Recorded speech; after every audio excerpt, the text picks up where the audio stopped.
think I'm live. No, not yet. Maybe. Hey, everybody. Candace Daniolo from Pet Boss Nation. I hope you can hear me. There's always a little bit of a delay. I can see in the chat we've got a great group with us tonight already. Andy and Ralph and Kim and Teresa, Suzanne, lots and lots of folks that I recognize tonight for our Pets Plus Live Beyond the Pages of the Magazine. I'm your show host, Candace Daniolo. I'm a pet business coach and a consultant for Pet Boss Nation. I'm also a former retailer in the pet industry, and I currently own a doggy daycare in Chicago. And I'm a regular columnist for Pets Plus magazine.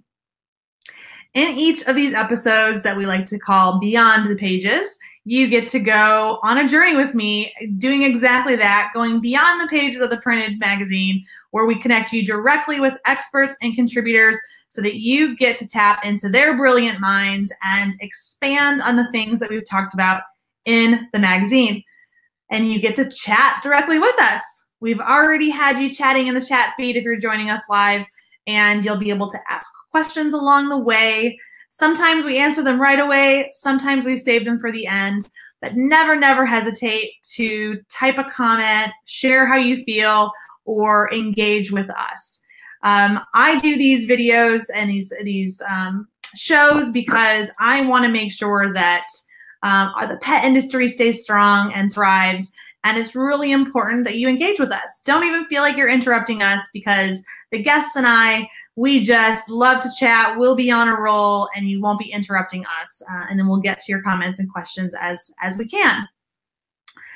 All right, so like I said, I love small businesses, and that's exactly why Pets Plus and I team up so often. You know, I help independent pet businesses through and retailers through inventory problems, marketing problems, any kind of like growth and scaling that they need, strategy.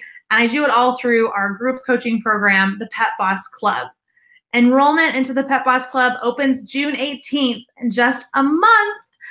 We are letting new members back in, so I hope that you join us. I see a lot of people are with us tonight. And Pets Plus is a great partner of ours, and that's exactly why I love to team up with them, and I write for them every month. Pets Plus, you can see the magazine behind me. This is our latest issue. The May issue is out with this cute pooch on it. And this magazine is full of all kinds of amazing business resources. The day it comes in the mail to you, you should be opening it and looking at everything it has that they mention. They put a lot of heart and love and amazing tips into this magazine, so you should read every piece and highlight everything that you can. I've heard a lot of pet retailers do that. But it's an essential business building tool for you to have and to make sure you get. So to go to their, if you're not getting your paper version, or if you want to get a digital version, go to their website, petsplusmag.com, and subscribe. They also actually get a lot of extra feedback sometimes from the people they're interviewing, or their sources give a lot of great information, but it's just too much to fit in the magazine. So a lot of times extra content goes on their website or on social media, so make sure to follow them there as well. So, and I also just want to mention before we get to our interviewee for the show tonight, that both Pets Plus and Pet Boss Nation will be at Super Zoo. Super Zoo is coming up in Las Vegas, June 26th through the 28th. So please stop by both of our booths. We would love to meet you. Please say hello. We'd love to meet the readers and the viewers of the show. So the show won't disappoint. We've got a wonderful guest with us tonight. She is from Woof Wagon Pet Boutique and Biscuit Bar in Rhode Island, Sherri Dechaine. And she has been featured this month in for the coolest store section. So the coolest store segment, pull it up here. You've seen the magazine. You have already seen photos of how beautiful her shop is. But this coolest store feature, America's Coolest Store, is where applicants get to apply once a year to be featured. They just did this for the next coming year, I think that the judges are probably evaluating all the businesses and reviewing them right now. And in the July-August issue, the winner of the coolest stores is going to get to be featured on the cover. And then all of the honorable mentions and everybody who was chosen by the judges gets to be featured every month. And I get to interview them. So tonight we've got Sherri. I'm going to post a link to her article if it hasn't been done so already, or I think Christina's with us. She can share a link to Sherri's article. Please do not click that link. It'll click you out. So you want to copy and paste that. And then we don't want to lose you for tonight's show, but definitely read it later. Okay, so while I read our little intro, I want to share my screen with you because there's a great article that there's some great, well, not only the great article, but there were some amazing photos of her shop. Let me try sharing my screen. Okay, now you can see the article here. I want to show you the front of Woof Woof Pet Boutique. Don't you love it? Oh, I just love that storefront. So Woof Woof Pet Boutique and Biscuit Bar was originally opened in 2011. And then they moved to their current location, this location that I'm showing you here, in 2015. They currently have 3 employees, including Sherri, and they just hired their 4th, each bringing a different specialty to the table here just to make their store and their experience unique. Sherri says what makes them so cool is that their fun store design, which you've seen in the photos, and we're going to show you more pictures of that, and the upbeat vibe that people want to come to them to shop. When they walk through, their colors are bright. They've got an amazing biscuit bar. Everything makes their customers smile. I'm going to show you another photo here of the biscuit bar. Isn't that beautiful? So those unique elements, along with their team, help make their store one of the best, if not the best. Actually, it is the best because they're winning awards all the time of how amazing from their town, how they're the best pet boutique. But what also makes their area and their store really unique and neat is that their location is in a very dog-friendly, historic waterfront town. All right, so I've got Sherri is joining us live. I'm going to have Sherri chime in now and join us. Come on live, Sherri, right from her store.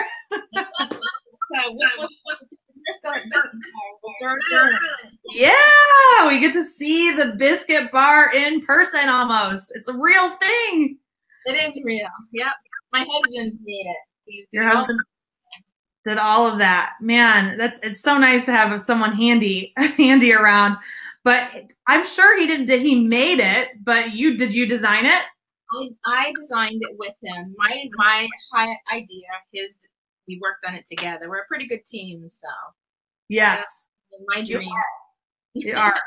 Well, that's really kind of what I want to dig into right away. I mean, your store is beautiful. From the outside, I feel like you'd never know that so much craftsmanship and merchandising and color and fun was happening inside those walls.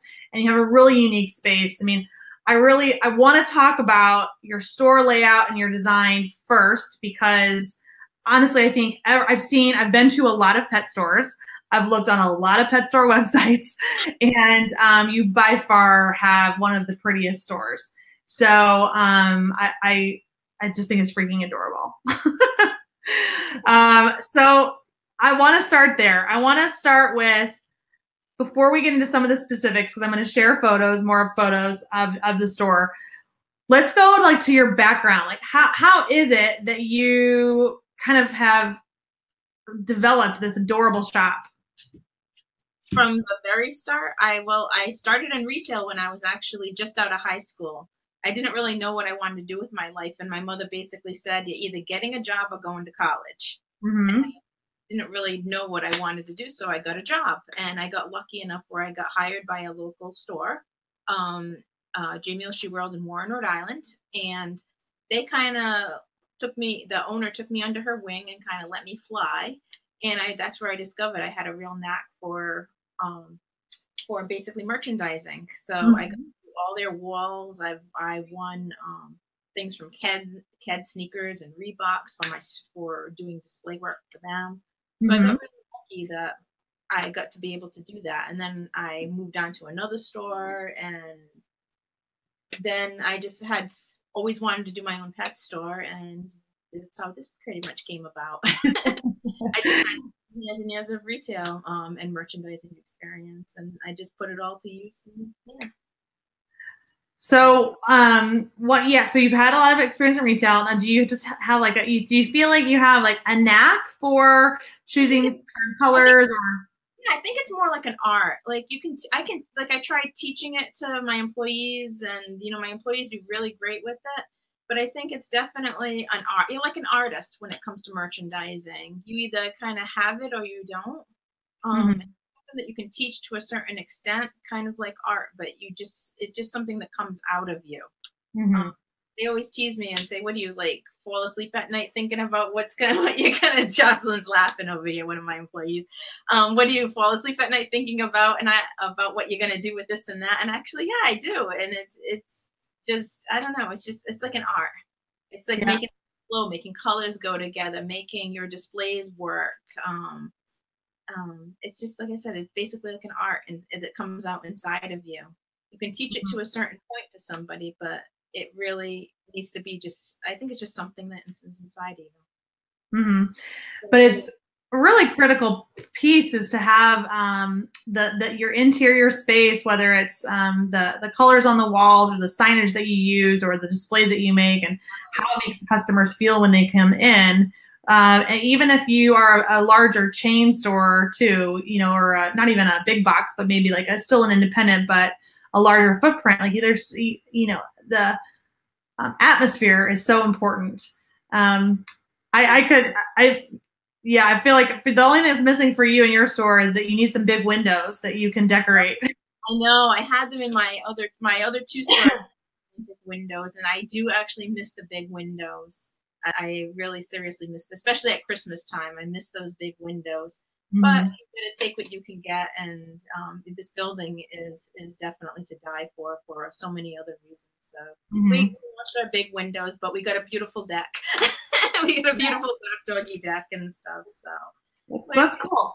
Windows. Yeah, you have a space outside that you can use. I'm going to share my screen again, and it's probably going to make us a little smaller, but I might be able to. If I do that, let's see what happens. Okay, yep, made us small. So we want to run through some of the things that I found that I really like about that you've done with your business. I think that's a skill set that we can kind of teach to people tonight on the training and the interview. Let me go to that Doggy deck though first. I think there it is. So this is the back area. Or do you have a separate deck area? Yeah, that's actually our driveway. So we do have a driveway portion that we put tents up in and use for events. So we're lucky to have that too. So that comes in very, very handy for mutt mingles and when we're having fundraising events during the warmer weather. And then we also have a doggy deck too. A what? We have our doggy deck too, which I think you have a picture of that somewhere too. Okay. Well, let's go through. Let me go back forwards. Okay, so we've got our biscuit bar there. That's where you're sitting right in front of. One of the things I think that you do really well is you've got clear branding, and we see it on the next. That you've got your branding and your logo really big in your shop. You have it on the outside of your store, and even from the flag. The flag here has your the colors and the bone shape. You've got a sidewalk sign that has the same kind of consistent look and feel. I think that's so important. Everything is branded, every single thing, right down to anything that has a bucket with my tins with my bones on it, Himalayan shoes, whether it be antlers. We always brand everything. It just gives an overall better appearance. Cleaner. Yeah, it's very clean. It's people know where they are when they're in your shop, and then they start to recognize it too. The more consistent you are, they start to recognize that as well. Automatically, that it's our colors, our brand. It's just people do they relate to it. I was just even going over to your It's loading real quick. I was going to Facebook. So even with Facebook, you've got your logo is right in your Facebook page, and your Instagram has the same colors, throughout. So you're keeping that consistency there too, which is so important.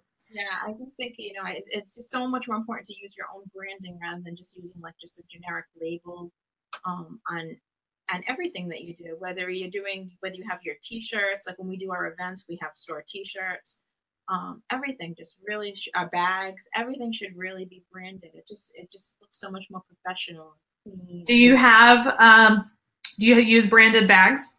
Yes, we put our own logos on our bags. Awesome. Could Jocelyn get one of those for you? Get some bags. I'd love to see your bags, because this is actually a pretty big topic, branded bags or not, because it's an added expense. It's a tissue too, Jocelyn, or green tissue. Yeah, sorry, I didn't tell you in advance I wanted this. What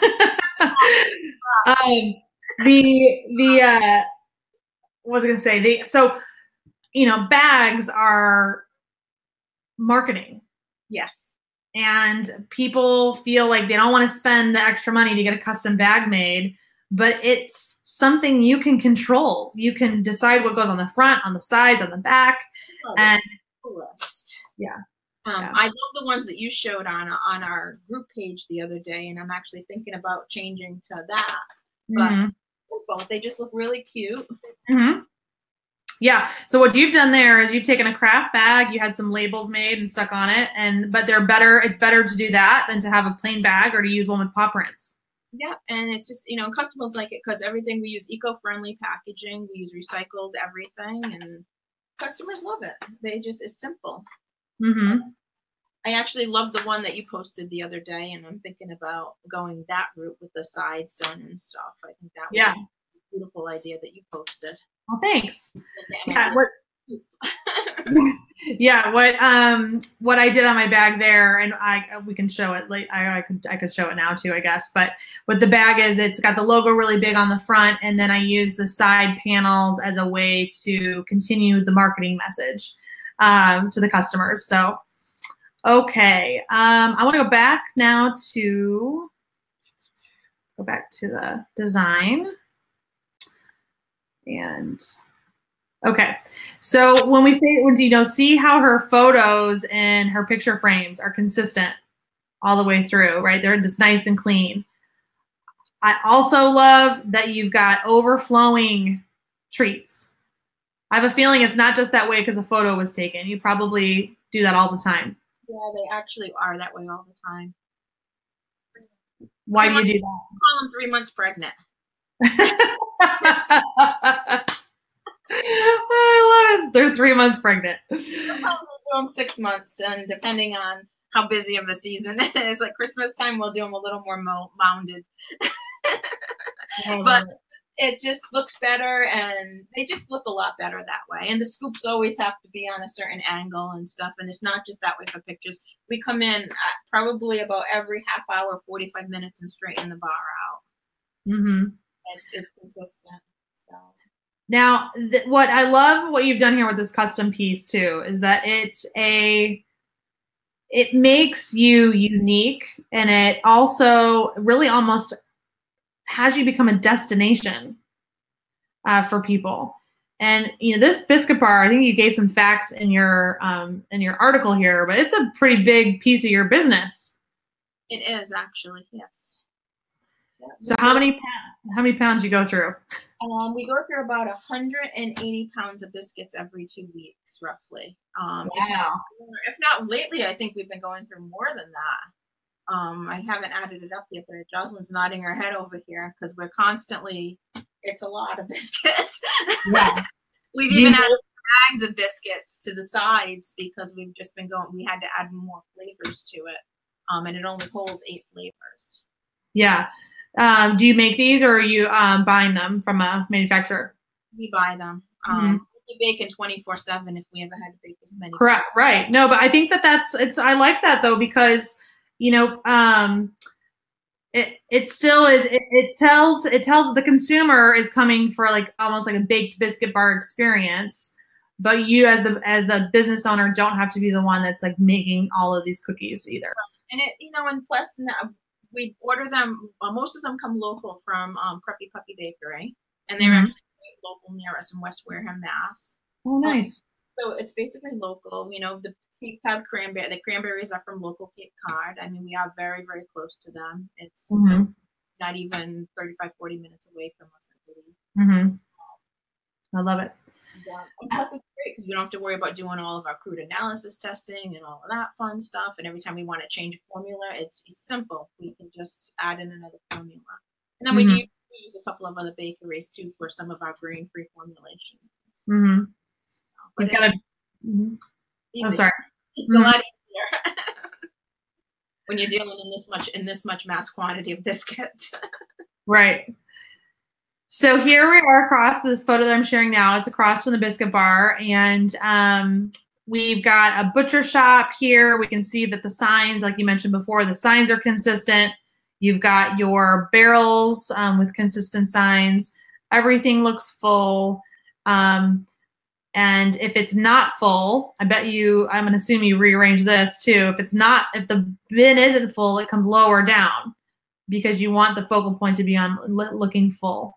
We definitely try to keep everything as full as possible. It's very rare we don't have something full in here. We order every single week, so we make sure everything's as full as possible. The last thing a customer wants to do is come in and only see 2 or 3 things in a bin. Then they think it's old and stale, and they don't want it. They want to come in and they want a full bin of product.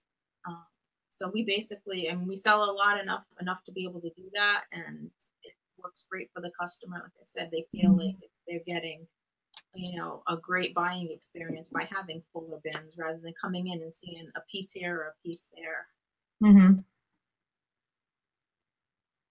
Here's another angle. We've got more of the wood displays, and everything is very nicely organized. All of the lines are perfectly together. Everything's front facing. The store looks beautiful.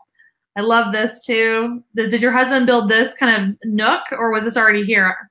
That was there from my landlord had a store here before us. It was called the Naughty Dog. It wasn't a dog store. They had a few dog things, but it was a gift shop. They named it like nautical stuff. Yeah, it was all nautical. So that is that's like a little hutch that was in there, but we just kind of had it repainted and made a little brighter. They had it like really dull colors, and then we said it would be perfect for our birthday hutch. Yeah, perfect for birthday. I love the banner that you put across the top too. Actually, I got that at I forgot where, one of the little like home goods stores or something. I saw it was like I grabbed it. That added quite the little finishing touch to that. Yeah. The little things. Another biscuit bar photo. Oh, here's another really cool one. I love, you got the bins in the front, some more chewies, more biscuits. And that's our bone house. Bone house. Bone house. So that my husband did build. That's really cute. We get a lot of compliments on that. It actually has real shingles on the roof. Let me go back. Yeah, it has real shingles on the roof. Real shingles on the roof. That's really cool. And then here, now this is your food area, and it's all very nicely organized. All you see, again, the wood shelves. You have some metal shelves, but you're hiding the metal with these nice wooden shelves. I love it. That room used to be all wood shelves, but we found out the wood shelves they just looked too heavy in there, and we found that it was just so much in that room because that room isn't huge. We decided to put the metal shelves back in, and my husband hand built all those wooden shelves, and I think he wanted to kill me that day.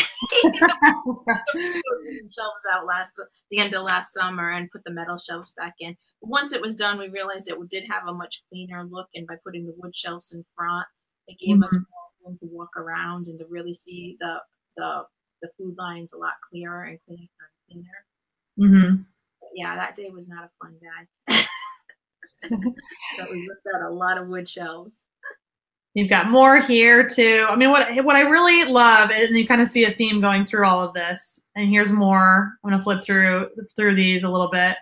Not so much with that one, but you can see. I mean, all of the displays. Well, no, I'm just saying that they're white. I was looking for what. It still looks great, and I have things I want to say about it. But some commercial board shelving too, because yeah, this looks like. Is this from IKEA? A great place to buy some nice simple shelving and mix it in. Right. Yeah, this is a great. I don't know if I'm assuming IKEA still has their like kind of like business section, but it's great to be able to put all these kind of like things together. But what I was going to say is that you're staying consistent with your color palette. You know, the brown, the light brown, you've got the dark brown and the actual color of your logo. But then you've got, you're using this light brown, and then you use white. You've got white on the trim, and you've got white on the display pieces. But what I was going to say is that, these are all different pieces, and you've got these crates here. You've got crates here. You've got another photo up here, I think, that had more crates here with the little jewelry display. You've got little crates here, but it's all the same color, so that everything's. We went a lot with the birch kind of color. Mm-hmm.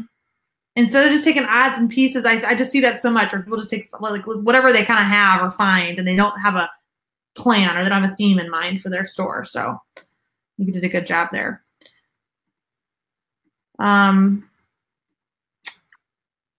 Let me go back to this. So what also tell us about what you did in the windows. Oh, in the windows, because we don't have the type of windows, because this was a house from the late 1700s. We don't have display windows. So we wanted to do a little something to kind of make people look in, but yet still utilize the windows for merchandise. So we just kind of hung toys in the windows, kind of mixing in Huggle themes. So actually, we were a little low in Huggle at that point, I think, in that picture. But normally, our windows will have a Huggle themes, like all the woodlands will be in one, all the nauticals will be in another, and then we'll have like all the farm Huggle in another window. So we just that, so that when people walk by, they see these cute little, stuffed animals hanging in the windows. So it kind of makes them look in and be like, oh, that's cute, rather than just having like a sign or something in your window. It's hard when you don't really have those big, beautiful windows to decorate, to kind of, okay, what are we going to do with the windows? Yeah, you've got a really unique space. Tell us more about your building and how the layout is. Yeah, so this is basically, it was a late 1700s captain's cottage that was restored. My landlords actually did a wonderful job restoring it. We have these amazing wide plank flooring, and the detailing and the moldings in this place is absolutely amazing.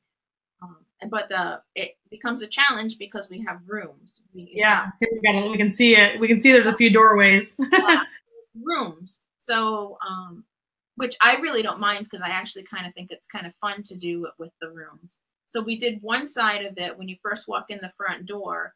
We kind of have a little wall section that we change it around a lot. Right now we have like Chuck It toys and stuff. So as soon as you walk in, you kind of see seasonal Chuck It toys and con toys right now.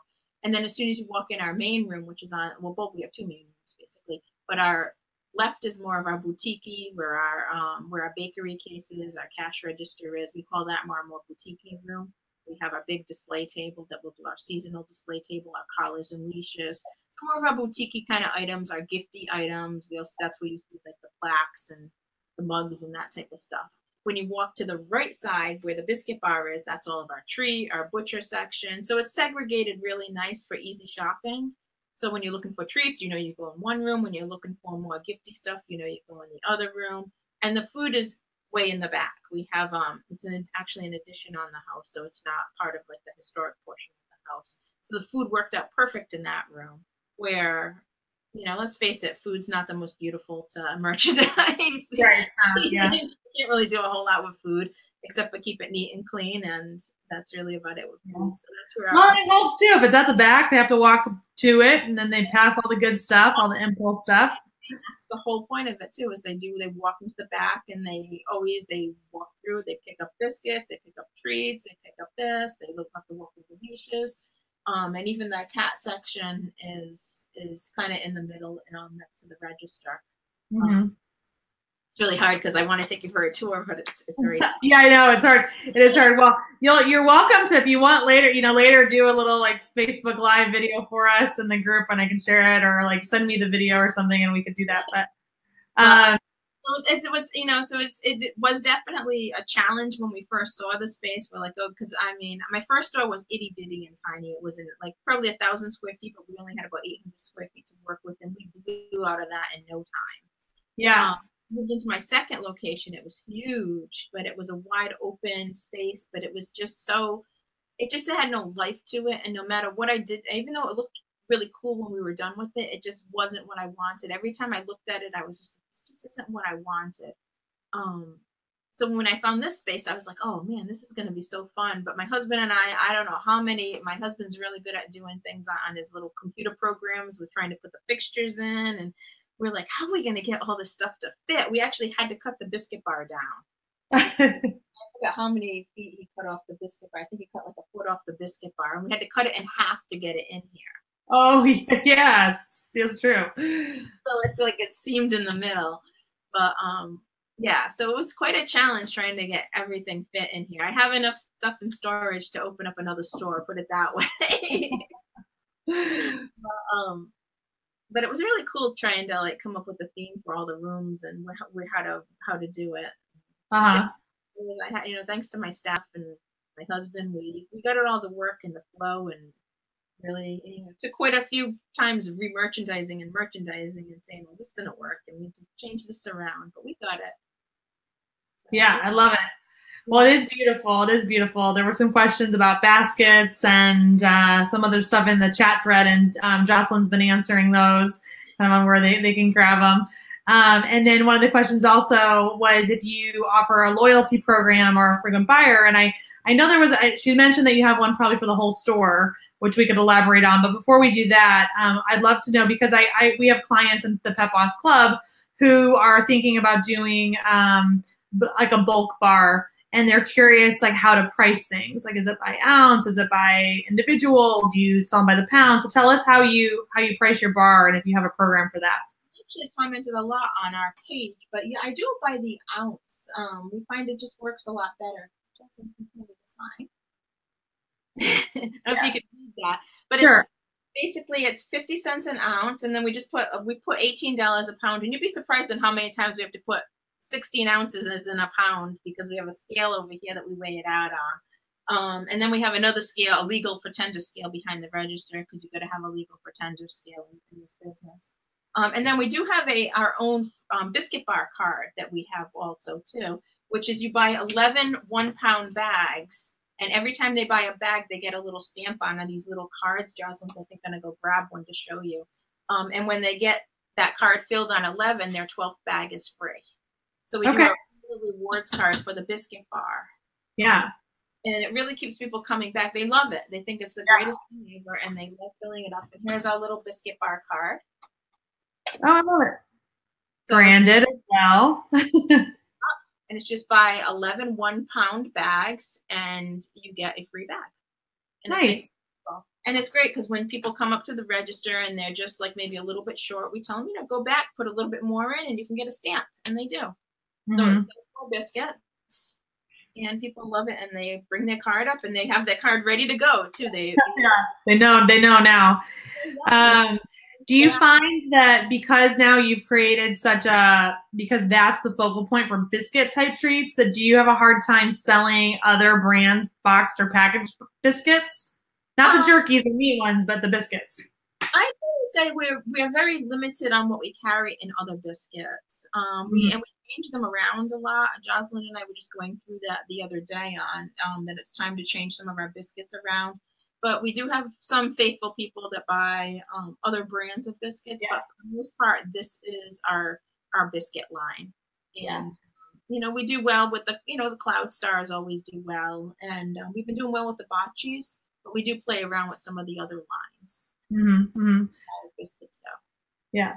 And then Joe's watching, and she wants to know if you have an e-commerce store as well. I think Joe's in Australia. So she probably wants to know so she can order online. But do you sell these biscuits online?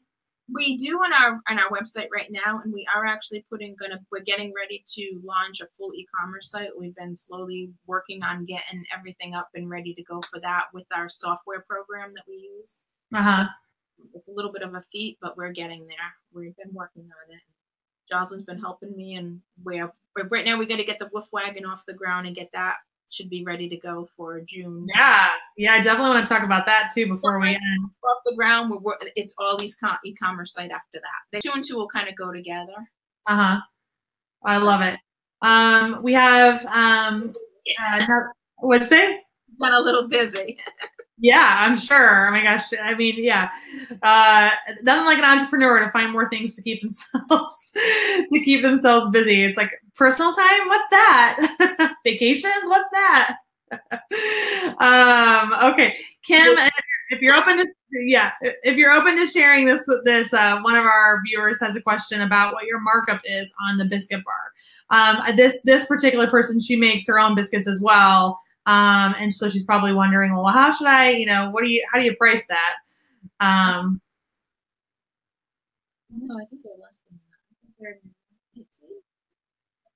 Yeah, I mean, we get a really good deal because we buy so much. Right. Jocelyn's checking that right now off the top of my head. Yeah. I mean, I know for us, like at our shop, our bulk stuff, you buy it in bulk and we would at least double it. Sometimes you can get up to like 65%. But I think our biscuit bar is a little more than doubled because we do get such a good deal on it. Because we buy so much, you get so much off. We get an off on it. And you want to make sure, guys, if you're thinking about doing the biscuit bar too, if you need to have the initial price high enough so that when you give that discount for volume to your customer too, that you're still have a good margin on the product. Bags too, you do need to account for bags, and shipping is quite a little expensive if you do shipping. Okay. All right. Let's go into this food truck. You've got this exciting, I don't know if it's a food truck, but you've got your wagon. 4 years coming. Okay, there's a picture of that too. Let me go and share the screen again.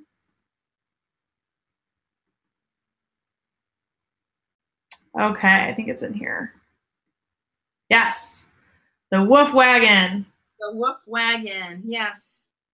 So that's been in the works for 4 years. It actually started out, it was going to be like an old like Dipco milk truck or like an older ice cream truck style. My husband and I searched and searched and searched because we're both like vintage car enthusiasts, but couldn't find one that wasn't like a bucket of rust or needed so much work. That would be like safe for us and our staff to drive. Then last year I kind of had an idea. I fell in love with this like really cool old-fashioned style pull trailer, like a camper style trailer that was real retro looking. And then we said the thought of having my staff to hitch and unhitch that thing. So we just decided, you know what, we're just going to go and buy a brand new truck. So we test drove a few of them. My husband didn't like the Ford and we liked the Ram the best. So we bought a truck and into this. And it became our Woof Wagon, our longtime dream come true. And we've been working on it since January, and it's going to be ready to hit the road. It's just getting the inside finished up now.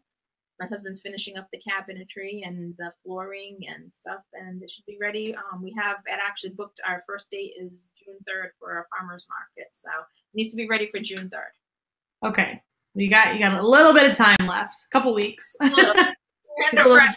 Right now, but it's been quite the ordeal. It's a pretty cool truck. It's all state of the art. It's we went all out with it. We really wanted to make it comfortable for everybody to be in. And, yeah. So will your customers be able to walk inside, or are you just going to sell out of a window? We'll sell out of a window, and we're going to put a lot on the outside. We didn't want customers stepping up because it's a high truck and there's not a lot of room in there, and it's kind of claustrophobic in there and having to step up and down. It's kind of for liability purposes. I didn't want them going in and out of the truck. But it does have refrigerators and freezers. We have a 4,000 watt inverter. We have 3 deep cycle batteries that weigh 100 pounds each, so it can run for about 5 hours without the engine being on, with the AC, rooftop AC, and all the refrigeration Wow. and everything in there. Yeah, I guess I hadn't thought about that. You've got some you'll have some hot summer days and work in there. You need to have yeah. There's some pretty heavy duty hardware in there. Yeah, it has we're putting a power awning on it with LED lighting. It even has a barking horn. Oh, that's right. Yes. I saw that.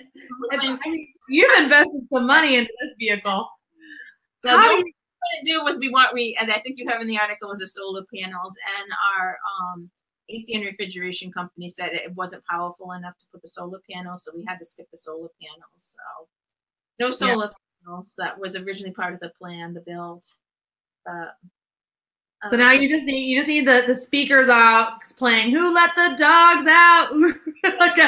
around now. We have Bluetooth speakers, so we will have Bluetooth sound in there. That's cool. So what's the plan with the vehicle? Are you going to be just doing special events, or are you going to use it for deliveries too? Like, what's your plan? We're going to do some deliveries with that, but we also have it for farmers market, special events. You can rent it for birthday parties and corporate and fundraisers. If you rent it for a birthday party, a corporate, or a fundraiser, we're going to have special menus available. And so much of the 15% of the proceeds will be donated to a 501(c) profit of their choice. Their choice. I like that. We definitely, we're very, very big on rescue here and nonprofits. So part of it, we definitely want to give back, which is something very, very, very much. So part of this whole Woof Wagon. Yeah. So we're very excited. We can't wait to kind of start getting this thing on the road and starting the fun process of it. For sure. So, you mentioned as we were chatting too that one of your biggest struggles was just letting go because you like to do everything yourself. And, with while your husband is very handy and he's doing all of those things. And I think he also helps you with like the finance side of things. How have you learned to let go? Because you've said, it doesn't mean looking at your store and how everything's organized. It seems like you probably are pretty strict with your rules. So, or not rules, but what you want. You're a lady who knows what she wants. I'll give you that. No, I've gotten better. I used to try to do everything myself, and they just came to a point where my husband would yell at me and say, "You just need to let go. You just need to let your staff help you out." And I have severe fibromyalgia, which has not been easy on me. So anybody out there that's struggling with anything like that, you eventually have to learn to let somebody help you. Because I get tired a lot more easy than I used to, and it is and I'm in pain a lot. But I have a wonderful staff. Jocelyn over here has been amazing. I have never had an employee quite like her. She has taken over the reins over here, and let me tell you, she has set up things that I'm just blown away by what Jocelyn can do. Lori, my other employee, another amazing employee that I can't speak enough of.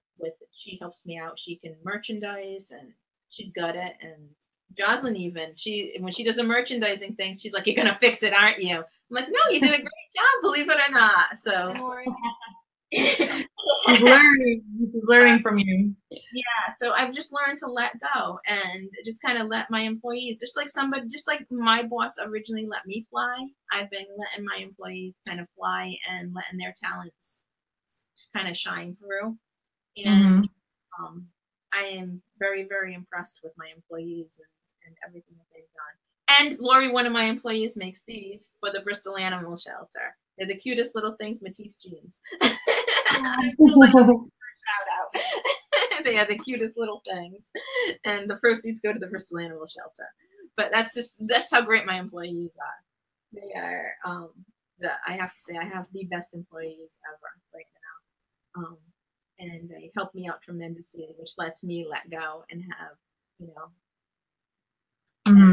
How did you find? And that's always the big question. Where did you find these wonderful young ladies? Lori was a friend of mine. I met her through the Bristol Animal Shelter. She's actually she's on the board of the Bristol Animal Shelter. She's the treasurer. And she was working at a local antique shop, and she just kind of wanted to change, and she's a cat person. So we just kind of hooked up, and she just started working for me. Jocelyn, I found, Jocelyn's a veterinary technician like myself, and I met her through Lori, and she started shopping at my store, and she kind of was looking for a job, and I didn't have any openings at the time, but Jocelyn was always in the back of my head. When I did have an opening, I got in touch with her. Lori called her, and we snapped her. And it's been great ever since. So, you know. That's awesome. It's awesome. Well, you've got a former, looks like a former employee, Nicole McFarland, is watching. And she said, Sherri's. She was another one. She's, she went to school for retail merchandising. She's a great retail merchandiser. I love Nicole. Hi, Nicole. Miss you. She says, Sherri's an amazing boss in person. The new store looks amazing, and I'm so glad the Woof Wagon is finally in the works. Yeah. So let's talk about that former leader, or like your former boss. You worked at Lily's store for 7 years. She had her shoe store, you said, for over 60 years. Or maybe she didn't run it. I'm assuming it was maybe a family business, but I can't imagine ever being in retail myself for 60 years. They actually just sold it probably about maybe, I think, 6 years ago, 5 or 6 years ago. Wow. Yeah. So what specifically do you remember about her? What were Lily's strengths for you? What was her leadership style? Like, what is it that you really resonated? Why did you stay with them for 7 years? Customer service was definitely something that they were very, very big on, and just learning and working with the customers, just ways of dealing with a lot of problems. I mean, you're not in business for 60 years with bad customer service. So that's something that I definitely tried to bring forward into my business too, was dealing with the customers. And even the saying, the customer's always right. Well, the customer's not always right, but you got to make them feel like they're right. Right. And you got to work it out with them, and just try to maintain your customer, your relationship with your customers, which was something that was and they had to compete. I mean, they were surviving at times when places like Bob's were coming around, and shoe stores like that were slowly kind of trying to take over the small mom and pop type of shoe stores. Also, with not only the customer service end of it, but just employee relationships. Lily Jamiel and the Jamiel family always had wonderful relationships with their employees. They would bring in a cook every Saturday. They had a cook. Lily had her own cook, and she would bring her in every Saturday to cook for their staff. They treated us wonderful as far as like a staff goes. So I try to bring that to my employees, and try to treat my employees with respect, because I feel that they definitely deserve respect. And not come in and be boss lady. And I try to listen to my employees, and try to definitely be you don't want to be their best friend, but you still want to be. I try to think of us as more like a family. Mm-hmm. Yeah, I think it's important. I was recently talking with somebody too about team and culture, and how a lot of us, especially in retail, we focus, or all business, we focus on customer service and our customers, and we develop great programs for them, and we develop relationships with them, and we're always catering to the customer, and then we forget about the team sometimes. And so it's important. You almost have to have your own little like customer service program for your team members too. I think definitely just as important, if not more important, to take care of your staff, because they're the ones that are going to be taking care of your customers and your store, and you can trust with them. Right. So I've always tried to have good relationships with my staff too. Right. I love that. And that from, again, working at Jamiel's. Lily Jamiel was like a second mom to me. She was amazing. So we have about 10 minutes left. If anyone has any questions for Sherri regarding the space, or she was even a former bodybuilder. We didn't talk about that, but I think that you talked about that you had an expression that, well, I guess this is a pretty common expression, but that, you are what you eat. And you said, though, that the same goes for dogs and cats. So that nutrition is really important to your boutique. That helps you set you apart from your competition. I think for a lot of the small retailers, that's kind of what they strive for. But, for you, as we wait to see if there's any other questions coming in, for you, how has the nutrition piece been important and integral into your business? Like I said, it's basically just working with canine and feline nutrition is very similar to working with people nutrition, and just going over, for instance, we had a really heavy pug in. Was it yesterday? We had this gigantic pug in that could barely breathe. And the first thing that I want to talk to them about, okay, they're buying a harness for the dog, and they're trying to take this dog out for lengthy, long walks to get it to lose weight, and the poor thing can't even breathe. And I'm trying to go over, well, let's do nutrition first on this animal rather than, trying to exercise it to death before it passes out on you, because you can't do that with an heavy, obese animal. We need to get some weight off of it before you can start. It's just like a human, Mm-hmm. You can't get a person that is, overweight and then put them on a treadmill for 2 hours. It's just not going to work. They're going to pass out on you. We need to get them to a better place and then build up their exercise tolerance. Poor pug I felt bad for it. But yeah. That, it's the same thing. You just gotta kind of, human nutrition, canine nutrition, feline nutrition, it all kind of works together. A little different in some things, but okay. Yeah. I'm just looking through the chat thread real quick. We have two questions here. Let's start with the product brand rotation. You did talk too about product selection being so important for you, and so with the stuff that you have, like, how do you plan out your rotation of the new stuff that you bring in? We kind of look and see what's selling, what's not selling, and just run some numbers. Like Jocelyn was just doing that earlier today on some cat food. Mm-hmm. You can't be sitting on merchandise that doesn't run, and we want to bring in new merchandise, but in a store like my size, something's got to go. So we got to mark some stuff down, clear it out, bring in new merchandise, and rotate it around. Sometimes seasonal merchandise, we might want to bring in more seasonal treats. So right now we're focusing maybe on some lobster and maybe more like shark. Shark. Saying shark. So right now we're focusing on more summery type of treats and summery items, and then come fall we'll start bringing in more pumpkin and spicy kind of stuff, and Christmassy type of things. So we're just rotating items around, just like with collars. Right now we're focusing on nautical collars and real like summer fun striped colors, and then come fall we'll be focusing on more the autumn colors. And the same thing there. You always want to change it up because you don't want to be having the same look all the time. Mm-hmm. No, that's so important. You got to be ahead of the curve of the seasons too, and swap it out sooner rather than later. And I like to always. Sorry, go ahead. And switching your wall around too. Mm-hmm. Yeah, little things like that change it up so much.